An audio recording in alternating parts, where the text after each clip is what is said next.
Today we're going to listen to the story Tops and Bottoms by Janet Stevens, also illustrated by Janet Stevens. Once upon a time, there lived a very lazy bear who had lots of money and lots of land. His father had been a hard worker and a smart business bear, and he had given all of his wealth to his son. But all Bear wanted to do was sleep. Not far down the road lived a hare. Although Hare was clever, he sometimes got into trouble. He had once owned land, too, but now he had nothing. He had lost a risky bet with a tortoise and had sold all of his land to Bear to pay off the debt. Hare and his family were in very bad shape. "The children are so hungry, Father Hare. We must think of something," Mrs. Hare cried one day. So Hare and Mrs. Hare put their heads together and cooked up a plan. The next day, Hare hopped down the road to Bear's house. Bear, of course, was asleep.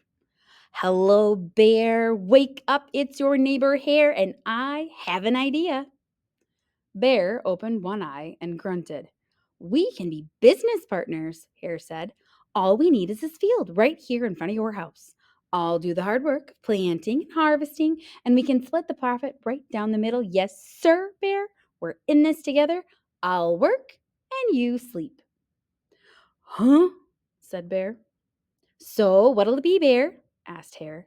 "The top half or the bottom half? It's up to you. Tops or bottoms?" Let's see," Bear said with a yawn. "I'll take the top half, Hare. Right. Tops." Hare smiled. "It's a done deal, Bear." So Bear went back to sleep, and Hare and his family went to work. Hare planted, Mrs. Hare watered, and everyone weeded. Bear slept as the crops grew. When it was time for the harvest, Hare called out, "Wake up, Bear! You get the tops, and I get the bottoms." Hare and his family dug up the carrots, the radishes, and the beets. Hare plucked off all the tops, tossed them into a pile for Bear, and put the bottoms aside for himself. Bear stared at his pile.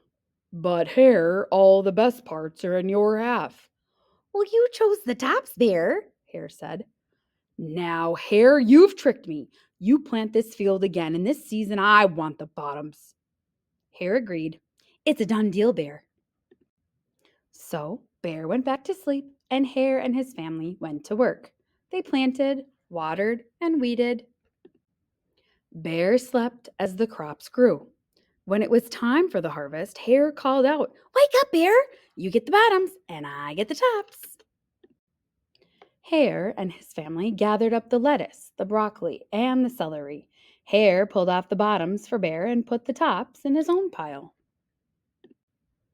Bear looked at his pile and scowled. "Hare, you have cheated me again." "But Bear," Hare said, "you wanted the bottoms this time." Bear growled. "You plant this field again, Hare. You've tricked me twice, and you owe me one season of both tops and bottoms." "You're right, poor old Bear," sighed Hare. "It's only fair that you get both tops and bottoms this time. It's a done deal, Bear." So Bear went back to sleep, and Hare and his family went to work.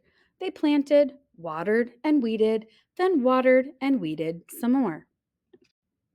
Bear slept as the crops grew. When it was time for the harvest, Hare called out, "Wake up, Bear! This time you get the tops and the bottoms." There in front of Bear's house lay a high field of corn. Hare and his family yanked up every cornstalk. Hare tugged off the roots at the bottom and the tassels at the top and put them in a pile for Bear. Then he carefully collected the ears of corn in the middle and placed them in his own pile. Bear rubbed his eyes and watched. "See, Bear, you get the tops and the bottoms. I get the middles. Yes, sir, Bear. It's a done deal." By now, Bear was wide awake. "That's it, Hare," he hollered. "From now on, I'll plant my own crops and take the tops, bottoms, and middles." Hare and his family scooped up the corn and hopped down the road toward home. Bear never again slept through a season of planting and harvesting. Hare bought back his land with the profit from the crops, and he and Mrs. Hare opened a vegetable stand. And although Hare and Bear learned to live happily as neighbors, they never became business partners again.